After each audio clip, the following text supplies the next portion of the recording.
अरब के एक सौदागर ने एक चिड़िया पाली थी। बहुत खूबसूरत और अच्छी आवाज वाली सौदागर परिंदों की भाषा जानता था, इसलिए वो चिड़िया से मीठी मीठी बातें करता था। एक दिन सौदागर हिंदुस्तान के सफर के लिए तैयार हुआ तो उसने सभी काम करने वाले मुजरिमों से पूछा, मैं हिंदुस्तान के सफर के लिए जा रहा हूँ। आप सब मुझे अपनी अपनी पसंद की चीजें बता दो, मैं हिंदुस्तान से आपके लिए जरूर लेके आऊँगा। आप मेरे लिए हिंदुस्तान से एक जानमाज ले आना। नमाज के लिए आप मेरे लिए हिंदुस्तान से बस एक अच्छा सा हिजाब ले आना।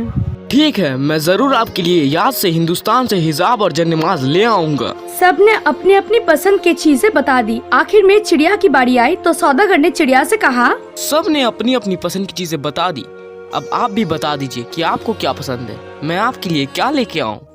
मुझे कुछ नहीं चाहिए, बस आप जब हिंदुस्तान पहुंच जाओगे तो आपको मेरे दोस्त हिंदुस्तान में जरूर मिलेंगे। उनको मेरा सलाम कहना और मेरा हाल हयात बयां करना और उनको बताना कि वो बागों में फिरते रहते हैं और मैं यहाँ पिंजरे में कैद हूँ। ठीक है, मैं आपका सलाम जरूर पहुँचा दूंगा, आपकी जिंदगी के बारे में भी बता दूंगा।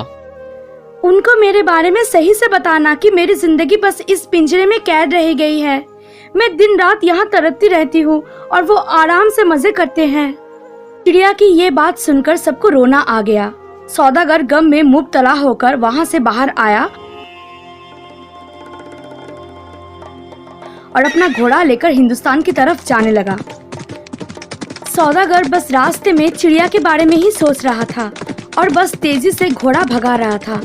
सौदागर कुस्तुनतुनिया का बॉर्डर पार करके मिस्र पहुंच गया और एक लंबा सफर तय करके सौदागर हिंदुस्तान पहुंच गया और उसने अपना घोड़ा हिंदुस्तान में छोड़ दिया। सौदागर चिड़िया के दोस्तों को ढूंढ रहा था, तभी वो वहां पहुंच जाता है जहां चिड़िया के दोस्त रहते थे। सौदागर उनसे कहता है, अस्सलाम वालेकुम, मैं सौदागर अरब से आया हूँ। मैं आपके लिए आपकी दोस्त का सलाम और पैगाम लाया हूँ। वालेकुम अस्सलाम। वालेकुम अस्सलाम। पैगाम अर्ज करो। आप यहाँ आराम से आज़ादी से घूमते हैं और आपकी दोस्त पिंजरे में रहती है। आप यहाँ दिन रात उड़ते रहते हैं और आपकी दोस्त पिंजरे में रहती है। आप सब यहाँ मज़े करते हैं, घूमने भी जाते हैं और आपकी दोस्त चिड़िया वह कभी बाहर नहीं गई, उसने आसमान भी नहीं देखा। कभी बेचारी तड़पती रहती है और वो हर वक्त आपको याद करती है, रोती है और अब तो बहुत बीमार भी हो रही है। ना सुनकर सब चिड़िया रोने लगी और उनको बहुत बुरा लगा और एक चिड़िया को तो इतना बुरा लगा कि वो उड़ गई और उसने अपनी पूंछ हिलाई और फिर ठंडी पड़ गई और गिर के मर गई। शायद वो अपनी दोस्त का दर्द सहन ना कर सकी और मर गई। सारी चिड़िया रोने लगी और सौदागर को बहुत बुरा लगा। वो सोच रहा था कि उसमें पैगाम पहुंचाकर बहुत गलत करा। अगर वो ऐसा नहीं करता तो वो नहीं मरती। उसे बहुत अफसोस हुआ। जैसा ही सौदागर वापस घर पहुंचता है, क्या हुआ, मेरे दोस्तों को मेरा सलाम पहुंचाया या नहीं?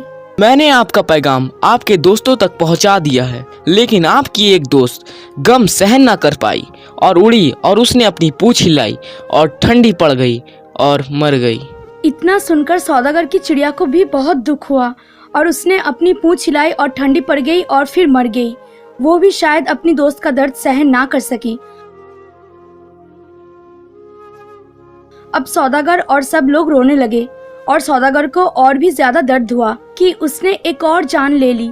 अगर वो वहाँ का हाल यहाँ नहीं बताता तो उसकी चिड़िया नहीं मरती। अब ये चिड़िया मर गई, शिफा इसे निकाल दो, अब इसे पिंजरे में रखने का क्या ही फायदा। फिर शिफा आ गई और उसने चिड़िया को अपने हाथों में लिया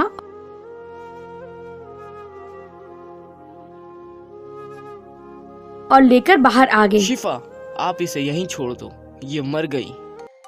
जैसे ही शिफा ने उसे छोड़ा, चिड़िया उड़ गई और आसमान में जाकर बोली, मैं जिंदा हूँ और मेरी दोस्त ने मुझे मरने का नाटक करने का पैगाम दिया था और तुमने आकर मुझे उसका पैगाम बता दिया।